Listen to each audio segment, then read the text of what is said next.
Knowledge is power by Yuval Noah Harari. Yuval Noah Harari എഴുതിയിട്ടുള്ള knowledge is power എന്നുള്ള ഒരു പാഠഭാഗമാണ് നമുക്ക് ഇന്ന് നോക്കാനുള്ളത്. Yuval Noah Harari is an Israeli philosopher, historian, intellectual and author of famous bestseller books. അപ്പോൾ അദ്ദേഹം ഒരു ഇസ്രായേലി ഹിസ്റ്റോറിയൻ ആൻഡ് ഫിലോസഫർ ആണ്. അദ്ദേഹത്തിനെ കുറിച്ച് കുറച്ച് ഇൻട്രൊഡക്ഷൻ പറയുന്നുണ്ട്. ദെൻ നമുക്ക് എന്താണ് നോളജ് ഈസ് പവർ എന്നുള്ള ഈ ചാപ്റ്റർ പറയുന്നത് നോക്കാം. It is an except from Sapiens a brief history of humankind, first published in Hebrew.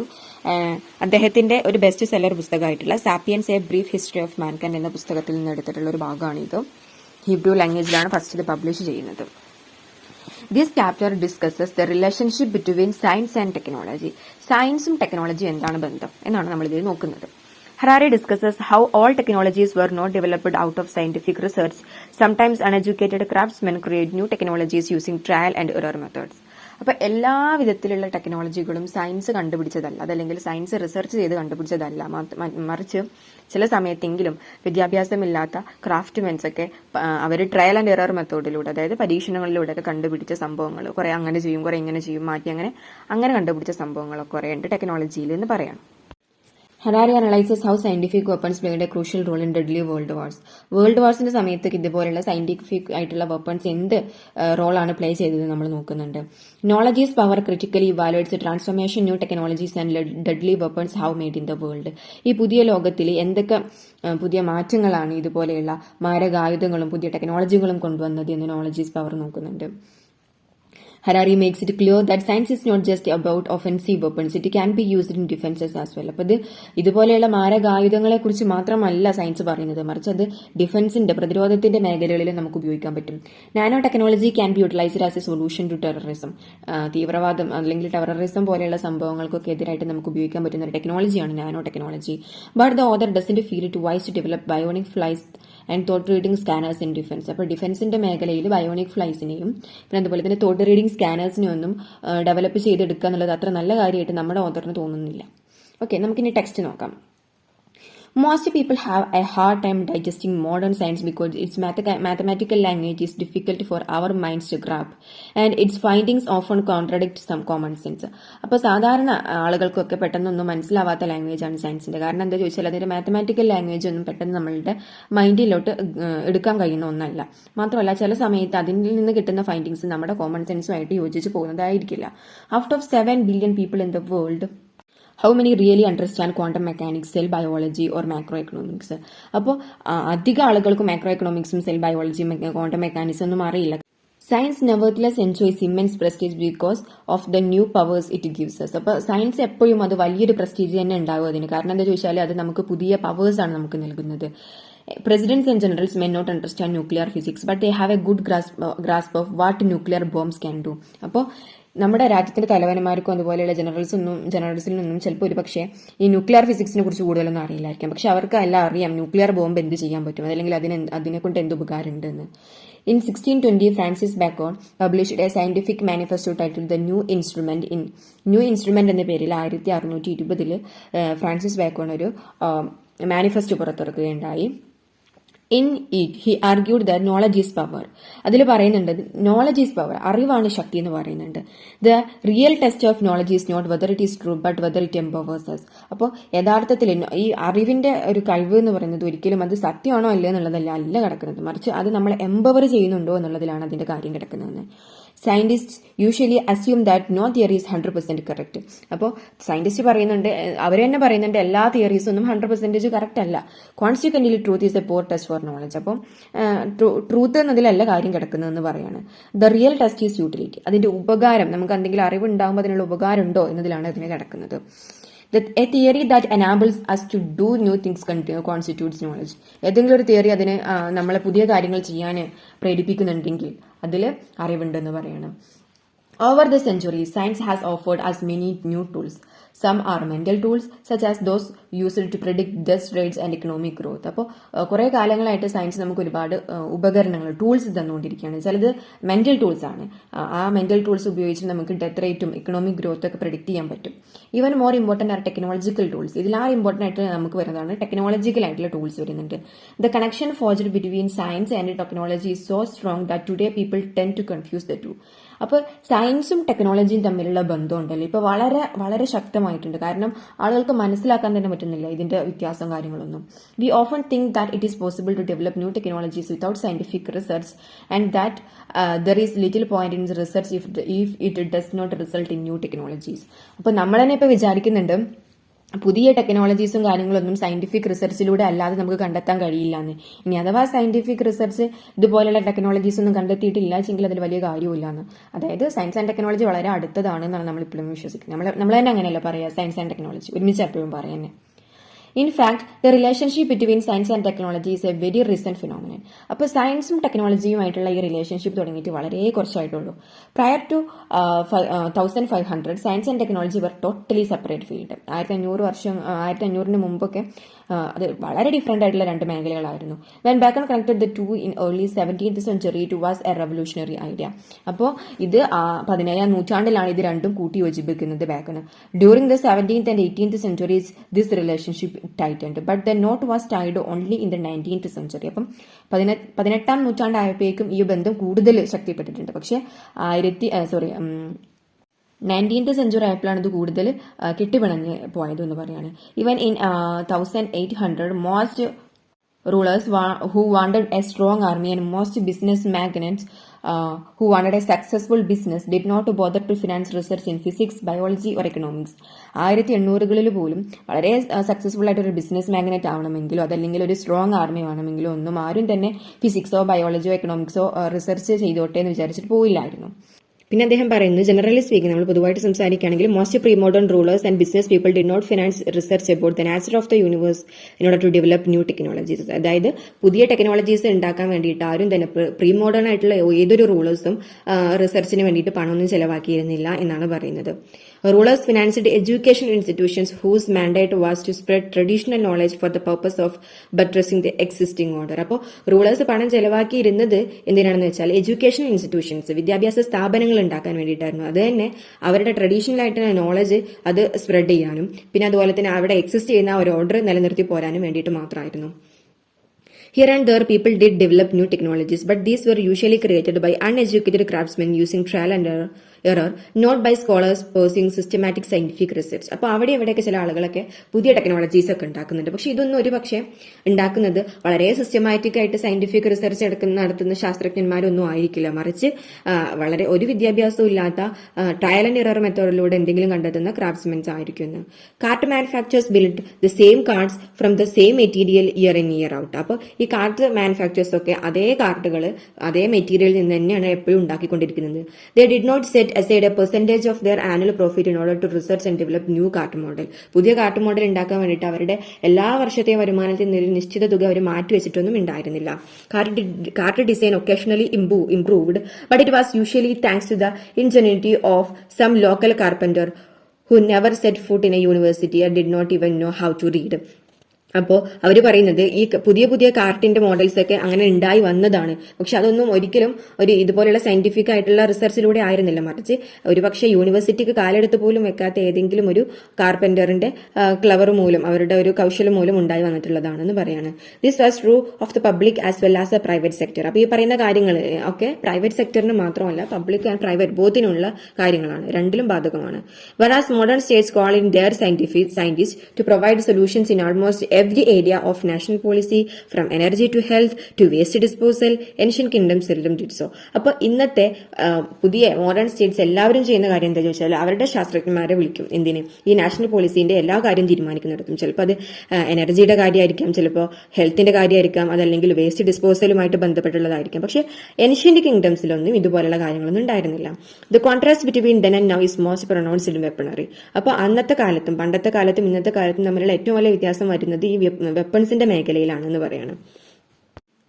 When outgoing President Dwight Eisenhower warned in 1961 of the growing power of the military-industrial complex, he left out a part of the equation. അപ്പോൾ 1961 U എസിന്റെ president ആയിരുന്നു അദ്ദേഹത്തിനോട് ഇങ്ങനെ ഈ ഒരു military industrial കോംപ്ലക്സുമായിട്ട് related ആയിട്ട് ഇങ്ങനെ ഒരു വാണിംഗ് കൊടുത്തിട്ടുണ്ടായിരുന്നു. പക്ഷെ അദ്ദേഹം അതിലോട് വലിയൊരു താല്പര്യം പ്രകടിപ്പിച്ചിട്ടുണ്ടായിരുന്നില്ല. He should have alerted his country to the military's industrial scientific complex because today's what's our scientific production. അപ്പോൾ അദ്ദേഹത്തിന്റെ രാജ്യത്തോട് പറയണമായിരുന്നു ഇതിനെക്കുറിച്ച്. കാരണം എന്തെന്ന് വെച്ചാൽ ഇന്നത്തെ വാസ് കാര്യങ്ങൾ എന്നൊക്കെ പറഞ്ഞാൽ സയൻസിന്റെ മാത്രം പ്രോഡക്ട്സ് ആണ്. The world's military forces initiate, fund and steer a large part of humanity's scientific research and technological development. അപ്പോൾ ഇന്നത്തെ കാലത്ത് മിലിറ്ററി ഫോഴ്സസ് ആണ് ഇതുപോലെയുള്ള ടെക്നോളജിക്കൽ ഡെവലപ്മെന്റിന് വേണ്ടിയിട്ട് സയന്റിഫിക് റിസർച്ചിനൊക്കെ വേണ്ടിയിട്ടൊക്കെ ഫണ്ട് കണ്ടെത്തുന്നതും അതിന് ഇനീഷ്യേറ്റീവ് എടുക്കണം കാര്യങ്ങളൊക്കെ. When World War I bogged down into interminable trench warfare, both sides called in the scientists to break the deadlock and save the nation. അപ്പോൾ ഒന്നാം ലോക മഹായുദ്ധകാലത്ത് ആ കടുത്ത യുദ്ധം നടക്കുന്ന സമയത്ത് രണ്ട് ഭാഗത്തു നിന്നുള്ള ആളുകളും അവരുടേതായിട്ടുള്ള രാജ്യത്തെ സയന്റിസ്റ്റിനൊക്കെ വിളിച്ചിട്ട് പറഞ്ഞു, പുതിയ എന്തെങ്കിലും ടെക്നോളജീസ് കണ്ടെത്തണം, എന്നിട്ട് നമ്മുടെ രാഷ്ട്രത്തെ നിങ്ങൾ രക്ഷിക്കണം എന്ന് പറയുന്നുണ്ട്. The men in the white, അതായത് men in white means scientist, answered the call. അവർ അത് കേട്ടു. And out of the laboratories rolled a constant stream of new wonder weapons. അപ്പോൾ അവരിങ്ങനെ ലബോറട്ടറീസ് കടന്നിട്ട് അല്ലെങ്കിൽ അവിടെ ഒരുപാട് ഇന്നോവേഷൻസ് ഒക്കെ നടത്തിയിട്ട് ഒരുപാട് പുതിയ പുതിയ വണ്ടർ വെപ്പൺസ് പുറത്തിറക്കി എന്ന് പറയുന്നത്. അത് ഏതൊക്കെ ചോദിച്ചാൽ compact aircraft, poison gas, tanks, submarines, and ever more efficient machine guns, artillery pieces, rifles and bombs. അപ്പോൾ ഇതുപോലുള്ള ഒരുപാട് പുതിയ പുതിയ വെപ്പൺസ് ഒക്കെ പുറത്തിറക്കി. Science played an even larger role in world war II. അപ്പോൾ രണ്ടാം ലോക മഹായുദ്ധമായപ്പോഴേക്കും സയൻസ് ഇതിലും വലിയ റോളാണ് പ്ലേ ചെയ്തത്. By late 1944 Germany was losing the war and defeat was imminent. അപ്പോൾ 1944 ആയപ്പോഴേക്കും ജർമ്മനി ഈ വാറൊക്കെ തോൽക്കാൻ പോകുന്നു എന്നുള്ളൊരു അവസ്ഥയിലോട്ട് വന്നു. ആ സമയത്ത് a year earlier the Germans allies, the Italians, had toppled Mussolini and surrendered to the allies. അപ്പൊ അതിന് ഒരു വർഷം മുമ്പ് തന്നെ ജർമ്മൻ അലൈസ് ആയിരുന്ന ഇറ്റാലിയൻസ് മൊസോളിനിയൊക്കെ അട്ടിമറിച്ചുകൊണ്ട് അവരുടെ മറ്റുള്ള അലൈൻസിനോട് കീഴടങ്ങിയിട്ടുണ്ടായിരുന്നു. But Germany kept fighting on. അതേസമയം ഈ പറയുന്ന ഇറ്റലി അവരുടെ കൂടെ ആയിരുന്നു ആദ്യം. ഇറ്റലിയൊക്കെ പിന്നെ സറണ്ടർ ചെയ്ത് പോയി. പക്ഷെ എന്നാലും ജർമ്മനി ഫൈറ്റ് ചെയ്തുകൊണ്ടിരുന്നു. Even though the British, American and Soviet armies were closing in. അപ്പോൾ അവരുടെ ഓപ്പോസിറ്റ് ഉണ്ടായിരുന്നത് ബ്രിട്ടീഷ് അതുപോലെ അമേരിക്കൻ സോവിയറ്റ് ആർമീസ് ആയിരുന്നു. അപ്പോൾ അതൊക്കെ എടുത്ത് വന്നുകൊണ്ടിരിക്കുകയാണെങ്കിൽ പോലും അവർ they kept fighting. One reason German soldiers and civilians thought not all was lost was they believed German scientists were about to turn the tide with so-called miracle weapons such as V2 rocket and jet-powered aircraft. അപ്പം അവരിങ്ങനെ fight ചെയ്തുകൊണ്ടേയിരിക്കാനുള്ള ഒരു കാരണം എന്താ ചോദിച്ചാൽ അപ്പോഴും അവർക്കൊരു hope ഉണ്ടായിരുന്നു. അവരൊരിക്കലും നിരാശപ്പെട്ടിരുന്നില്ല. ആ ഹോപ്പ് എന്താണെന്ന് ചോദിച്ചാൽ ജർമ്മൻ സയന്റിസ്റ്റ് എങ്ങനെയെങ്കിലും പുതിയ സോ-കാൾഡ് മിറാക്കിൾ വെപ്പൺസ്, ആ മിറാക്കിൾ വെപ്പൺസ് എന്ന പേര് വിളിക്കപ്പെടുന്ന V2 റോക്കറ്റിനെ പോലെയുള്ള ജെറ്റ് പവേർഡ് എയർക്രാഫ്റ്റിനെ പോലെയുള്ളതൊക്കെ കണ്ടെത്തും, എന്നിട്ട് ഈ സിറ്റുവേഷൻസ് ഒക്കെ തകിടം മറിക്കുന്നവർക്ക് ഉറപ്പുണ്ടായിരുന്നു. While the Germans were working on rockets and jets, the American Manhattan Project successfully developed atomic bombs. അപ്പോൾ രണ്ട് ഭാഗത്തുള്ള സയന്റിസ്റ്റും അവരുടെ റിസർച്ച് നടത്തിക്കൊണ്ടിരിക്കുകയാണ്. അപ്പം ആദ്യം കണ്ടെത്തിയത് അമേരിക്കൻ മാൻഹാട്ടൻ പ്രോജക്റ്റിൽ അറ്റോമിക് ബോംബ്സ് ആണ് ഡെവലപ്പ് ചെയ്ത് വന്നത്. By the time bomb was ready in early August 1945, Germany had already surrendered, but Japan was fighting on. അപ്പോൾ 1945 ഓഗസ്റ്റ് ആയപ്പോഴേക്കാണ് ബോംബ് റെഡി ആയത്. ആ സമയം ജർമ്മനി കീഴടങ്ങിയിട്ടുണ്ടായിരുന്നു. പക്ഷെ അപ്പോഴും ജപ്പാൻ ഫൈറ്റ് ചെയ്തുകൊണ്ടിരുന്നു. American forces were poised to invade its home islands. അപ്പം അങ്ങനെ ഉള്ളിലേക്ക് കടക്കാൻ അവരുടെ സജ്ജീകരണങ്ങളൊക്കെ നടത്തി. The Japanese vowed to resist the invasion and to fight to the death, and there was every reason to believe that it was no idle threat. അപ്പം Japanese എന്ത് ചെയ്തിരുന്നു, അവർ എന്ത് വന്നാലും വേണ്ടില്ല, ഞങ്ങൾ മരണം വരെ പോരാടുമെന്ന് പ്രതിജ്ഞ എടുത്തിരുന്നു. മാത്രമല്ല ഇതൊരു വലിയ ഒരു ത്രെറ്റ് ആയിട്ടൊന്നും അവർ കണക്കാക്കിയില്ല. American generals told President Harry S. Truman that an invasion of Japan would cost the lives of million American soldiers and would extend the war well into 1946. അപ്പോൾ അമേരിക്കയിലെ ജനറൽസ് പ്രസിഡന്റ് ആയിട്ടുള്ള ഹാരി എസ് ട്രൂമനോട് പറഞ്ഞു, നമ്മളിപ്പോൾ അങ്ങോട്ട് പോയി കഴിഞ്ഞാൽ യുദ്ധമായിട്ട് നേരിട്ട് കയറി ചെന്ന് കഴിഞ്ഞാൽ ഒരുപാട് അമേരിക്കൻ സോൾജേഴ്സിന്റെ ലൈഫൊക്കെ പോകും. അപ്പോൾ അതിലാറെ നല്ലത് Truman decided to use the new bomb, പുതിയ ബോംബ് യൂസ് ചെയ്യാണ്. 2 weeks and 2 atom bombs later, Japan surrendered unconditionally and the war was over. അപ്പോൾ ജപ്പാന് 2 ആറ്റം ബോംബ് 2 ആഴ്ചക്കുള്ളിൽ അതിട്ടു. അത് അവർ പെട്ടെന്ന് തന്നെ സറണ്ടർ ആയി. But science is not just about offensive weapons. ഇതുപോലെയുള്ള offensive ആയിട്ടുള്ള ആയുധങ്ങളുടെ കാര്യത്തിൽ മാത്രമല്ല സയൻസിന് എന്തെങ്കിലും ചെയ്യാൻ കഴിയുക. It plays a major role in our defences as well. നമ്മുടെ ഡിഫൻസ് പ്രതിരോധ മേഖലയിലും ഒരുപാട് പ്രവൃത്തി ചെയ്യാൻ കഴിയും. Today many Americans believe that the solution to terrorism is technological rather than political. ഈ ടെററിസത്തിനൊക്കെ ഒരു സൊല്യൂഷൻ എന്ന് പറയുന്നത് ടെക്നോളജിക്കൽ അഡ്വാൻസ്മെന്റ് ആണ്, അല്ലാതെ പൊളിറ്റിക്കലി നമുക്കൊന്നും ചെയ്യാൻ കഴിയില്ല എന്നാണ് പറയുന്നത്. Just give millions more to the nanotechnology industry. They believe and the United States could send bionic spy flies into every Afghan cave, Yemenite redoubt and North African encampment. അപ്പോൾ അവർ വിചാരിക്കുന്നത് കുറച്ചും കൂടെ മില്യൺസ് ഓഫ് റുപ്പീസ് നിങ്ങൾ fund ഇറക്കുക ഈ nano technology ഇൻഡസ്ട്രിയിലോട്ട്. അപ്പോൾ അങ്ങനെയാണെങ്കിൽ USA എന്ത് ചെയ്യാൻ പറ്റുന്നു, ബയോണിക് സ്പൈ ഫ്ലൈസ് മീൻസ് ഇപ്പം ഈ ചെറിയ വണ്ടിന്റെ ഒക്കെ പോലെയുള്ള ഫ്ലൈസ് ആയിട്ട് നമുക്ക് കാണുമ്പോൾ തോന്നും, പക്ഷെ അതിൽ സെൻസറും റെക്കോർഡറും കാര്യങ്ങളൊക്കെ ഉണ്ടായിരിക്കും. അങ്ങനത്തെ ഉള്ള സ്പൈ ഫ്ലൈസിനൊക്കെ ഏതൊരു അഫ്ഗാനിലെ ഏതൊരു ഗുഹയ്ക്കുള്ളിലോട്ടും അതല്ലെങ്കിൽ നോർത്ത് ആഫ്രിക്കയിലോട്ടും യമനിലോട്ടും ഒക്കെ പറഞ്ഞേക്കാൻ പറ്റും എന്ന് പറയണം. Once that's done, അങ്ങനെ ഒന്ന് സംഭവിച്ചു കഴിഞ്ഞാൽ Osama bin Laden's heirs will not be able to make a cup of coffee without CIA spy fly passing the vital information back to headquarters in Langley. അപ്പോൾ അങ്ങനെ സംഭവിച്ചു കഴിഞ്ഞാൽ ഒസാമ ബിൻ ലാഡൻസ്, അതായത് ഇയാളുടെ തലമുറക്കാരെന്ന് ഉദ്ദേശിക്കുന്നത് ഈ ടെററിസ്റ്റ് ആയിട്ടുള്ള ആളുകൾക്കൊന്നും തന്നെ ഒരു കപ്പ് ഓഫ് ടീ ഉണ്ടാക്കി കുടിക്കാൻ പോലും പറ്റില്ല. അവരുടെ ഈ ഒരു ഇൻഫർമേഷൻ ഹെഡ്ക്വാർട്ടേഴ്സിൽ എത്തും ആ സമയമാകുമ്പോഴേക്കും. അതായത് ഒരു ചെറിയ ഇൻഫർമേഷൻ പോലും അപ്പം എത്തിക്കൊണ്ടിരിക്കും. Allocate millions more to brain research and every airport could be equipped with ultra sophisticated FMRI scanners that could immediately recognise angry and hateful thoughts in people's brains. അപ്പോൾ നിങ്ങൾ ഒരു കാര്യം ചെയ്യൂ, കുറച്ചും കൂടെ ഇതുപോലെയുള്ള മില്യൺസ് ഇതുപോലെയുള്ള റിസർച്ചിന് വേണ്ടിയിട്ട് മാറ്റി വെക്കും. അങ്ങനെയാണെങ്കിൽ എല്ലാ എയർപോർട്ടും തന്നെ നമുക്ക് FMRI സ്കാനേഴ്സ് ഉപയോഗിച്ചിട്ട് എക്യുപ്പ് ചെയ്യാൻ പറ്റും. ആ FMRI സ്കാനേഴ്സ് എന്താണ് ചെയ്യാന്ന് പറയൂ, കേൾക്കും. Immediately recognise angry and hateful thoughts in people's brain. അപ്പോൾ ആളുകളുടെ ചിന്തകളെ പോലും റെക്കഗ്നൈസ് ചെയ്യാൻ പറ്റുന്ന അതുപോലെയുള്ള സ്കാനേഴ്സ് ഒക്കെ നമുക്ക് വെക്കാൻ പറ്റും. Will it really work? അതൊക്കെ ശരിക്കും സംഭവിക്കുമോ എന്ന് നമ്മോട് തന്നെ ചോദിക്കണം. ഹൂ നോസ്, ആർക്കറിയാം. Is it wise to develop bionic flies and thought reading scanners? ഇതൊക്കെ വേണോ? അതൊക്കെ അത്യാവശ്യമാണോ ഇങ്ങനെയൊക്കെ ഉണ്ടാക്കല്? നോട്ട് നെസസറിലി, ഇതൊന്നും അത്യാവശ്യമല്ല. അയാളെന്നെ ഉത്തരം പറയാണ്. Be that as it may, അതെങ്ങനെയാണെന്ന് വെച്ചാൽ അങ്ങനെ. As you read these lines, നിങ്ങൾ ഇത് വായിച്ചുകൊണ്ടിരിക്കുമ്പോൾ തന്നെ the US department of defence is transferring millions of dollars to nano technology and brain laboratories for work on these and other such ideas. അപ്പോൾ നിങ്ങൾ ഈ വായിച്ചുകൊണ്ടിരിക്കുന്ന സമയം ഇപ്പോൾ US ഡിപ്പാർട്ട്മെന്റിന്റെ ഡിപ്പാർട്ട്മെന്റ് ഓഫ് ഡിഫൻസ് ഇപ്പോൾ ഒരുപാട് പൈസ ഇതുപോലുള്ള ലാബിലോട്ടും നാനോ ടെക്നോളജി ഇൻഡസ്ട്രിയിലോട്ടും ഒക്കെ ഇതേപോലുള്ള കാര്യങ്ങളെ കുറിച്ച് പഠിക്കാൻ വേണ്ടിയിട്ട് കൊടുക്കുന്നുണ്ടാവും പറയണം. This obsession with military technology, from tanks to atom bombs to spy flies, is a surprisingly recent phenomenon. അപ്പോൾ ഈ മിലിറ്ററി ആൻഡ് ടെക്നോളജി ഇവർ തമ്മിലുള്ള ബന്ധം ഉണ്ടല്ലോ, അത് വളരെയധികം റീസെന്റ് ആയിട്ട് വന്നിട്ടുള്ള ഒരു ഫെനോമിനൻ ആണ്.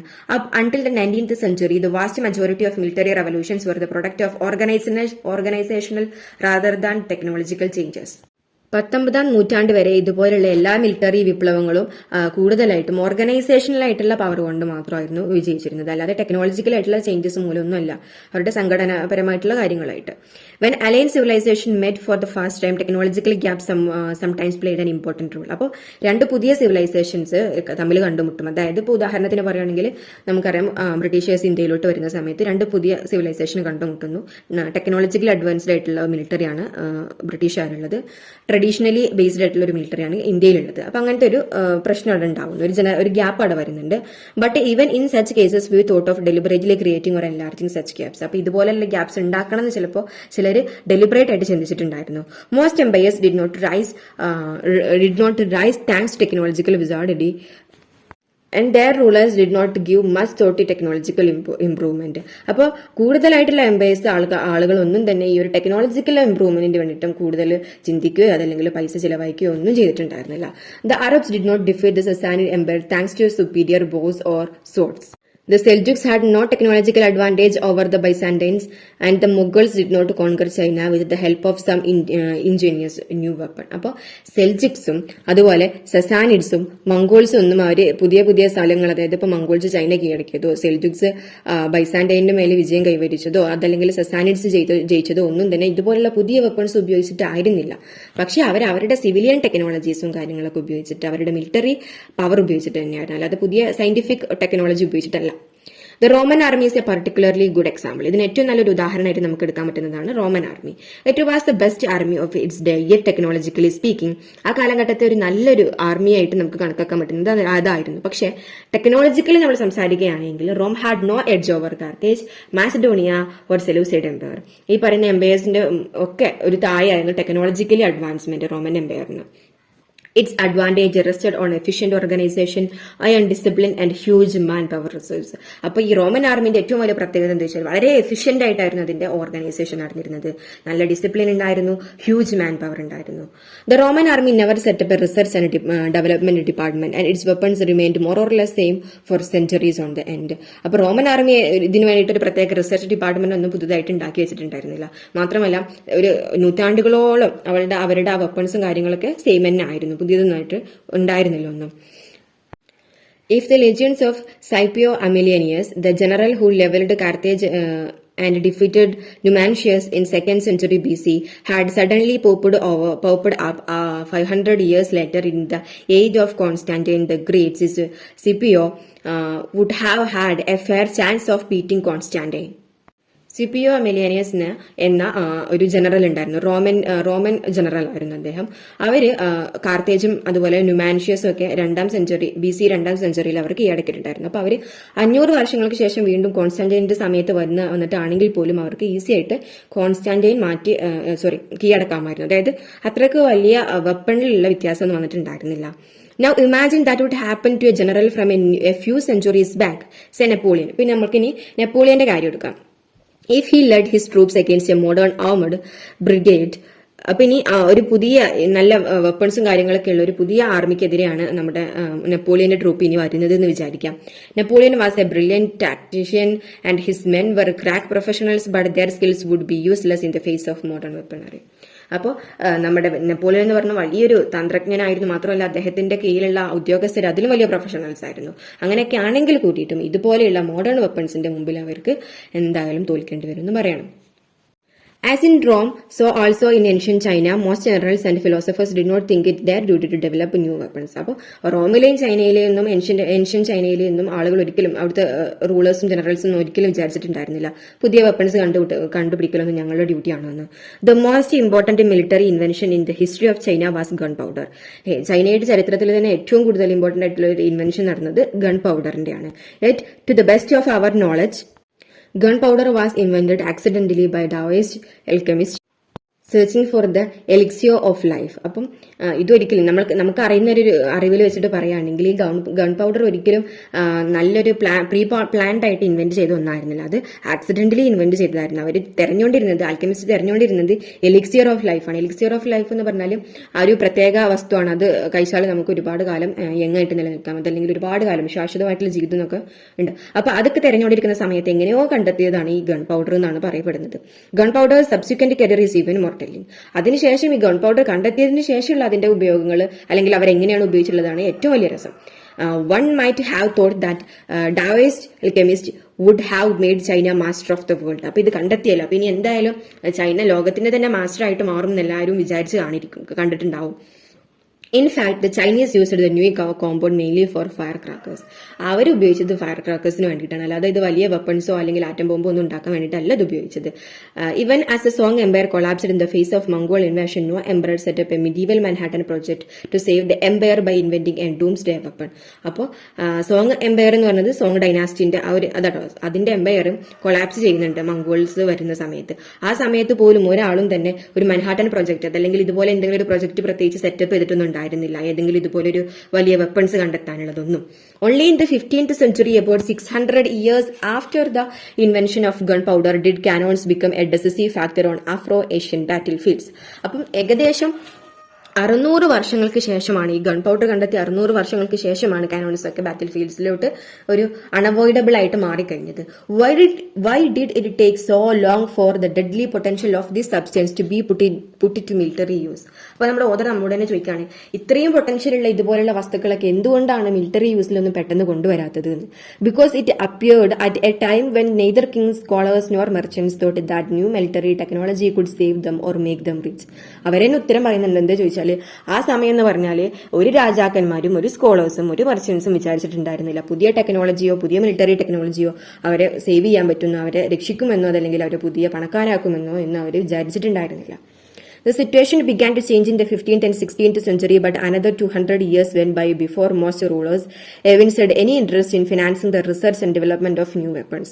എന്തായാലും കുറച്ചൊക്കെ വ്യത്യാസം വരാൻ തുടങ്ങിയത് 15th 16th സെഞ്ചുറി ആയപ്പോഴാണ്. പക്ഷെ എന്നാലും ഒരു 200 വർഷങ്ങൾ കഴിഞ്ഞിട്ടുണ്ട് ഏതെങ്കിലും ഒരു റൂളേഴ്സൊക്കെ ഇതുപോലെ റിസർച്ചിലും ഡെവലപ്മെന്റിലൊക്കെ ഫിനാൻസ് ചെയ്യാൻ വേണ്ടിയിട്ട് അതല്ലെങ്കിൽ ഫണ്ട് ഇറക്കാൻ തുടങ്ങിയിട്ട് ഒരുപാട് വർഷങ്ങൾക്ക് പിന്നെ അതിനു ശേഷമാണെന്ന്. Logistics and strategy continue to have far greater impact on the outcome of wars than technology. അപ്പോൾ അന്നും അല്ലെങ്കിൽ ആ സമയത്തും കൂടുതലായിട്ട് ലോജിസ്റ്റിക്സ് അതുപോലെയുള്ള യുദ്ധതന്ത്രങ്ങൾ അതിനൊക്കെ തന്നെയായിരുന്നു വാറിന്റെ അവസാനം എന്താണെന്ന് തീരുമാനിക്കാനുള്ള കൂടുതൽ അവകാശം. അതായത് അന്നും ടെക്നോളജിക്ക് ആയിരുന്നില്ല ഇമ്പോർട്ടൻസ്, ഇതുപോലെയുള്ള ലോജിസ്റ്റിക്സ് ആൻഡ് സ്ട്രാറ്റജിക്ക് ആയിരുന്നു എന്നാണ്.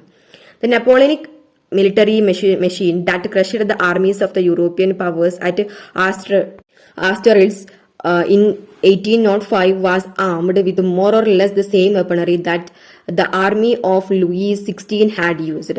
അതായത് ഏകദേശം 1805 നെപ്പോളിയന്റെ ആർമി യൂറോപ്യൻ പവേഴ്സിനെ തുരത്താൻ വേണ്ടിയിട്ട് ഉപയോഗിക്കുന്ന മെഷീൻസും കാര്യങ്ങളും തന്നെയായിരുന്നു ലൂയിസ് 16 കാലത്ത് ഉപയോഗിച്ചിരുന്നത്. അതായത് ലൂയിസ് 16 1774 ഉണ്ടായിട്ടുള്ള റൂളറാണ്. അതായത് വലിയ മാറ്റങ്ങളൊന്നും ഉണ്ടായിട്ടുണ്ടായിരുന്നില്ല. Napoleon himself despite being an artillery man had little interest in new weapons. അപ്പോൾ നമുക്കറിയാം നെപ്പോളിയൻ എത്ര വലിയ യുദ്ധപ്രേമിയായിരുന്നു, എന്നിട്ട് പോലും അദ്ദേഹത്തിന് ഇതുപോലുള്ള വെപ്പൺസിലൊന്നും അധികം ഇൻട്രസ്റ്റ് ഉണ്ടായിരുന്നില്ല. Even though scientist and inventors tried to persuade him to fund the development of flying machines and submarines rockets. അപ്പോൾ ശാസ്ത്രജ്ഞരും ഇതുപോലുള്ള ഇൻവെന്റേഴ്സും ഒക്കെ അദ്ദേഹത്തെ ഒരുപാട് നിർബന്ധിച്ചിട്ടുണ്ടായിരുന്നു ഇതുപോലുള്ള റിസർച്ചിനൊക്കെ ഫണ്ട് ചെയ്യണമെന്ന് പറഞ്ഞിട്ട്, സബ്മറൈൻസും റോക്കറ്റ്സിന്റെയും ഫ്ലൈങ് മെഷീൻസിന്റെ ഒക്കെ റിസർച്ചിന്. Science industry and military technology intertwined only with the advent of capitalist system and industrial revolution. അപ്പൊ ഇതൊക്കെ ഈ സയൻസും ഇൻഡസ്ട്രി മിലിറ്ററി ടെക്നോളജി കാര്യങ്ങളൊക്കെ കൂടുതലായിട്ട് പ്രാതിനിധ്യം വരുന്നത് ഇൻഡസ്ട്രിയൽ റവല്യൂഷനും അതുപോലെ തന്നെ ക്യാപിറ്റലിസ്റ്റ് കോളനി അല്ലെങ്കിൽ ക്യാപിറ്റലിസ്റ്റ് സിസ്റ്റത്തിന്റെ ഒക്കെ ശേഷം മാത്രമാണെന്ന് പറയാം. Once this relationship was established, however, it quickly transformed the world. അപ്പൊ ഈ ഒരു റിലേഷൻഷിപ്പ് ഉണ്ടായ അന്ന് മുതൽ തന്നെ അത് ലോകത്തെ തന്നെ മാറ്റിമറിച്ചു.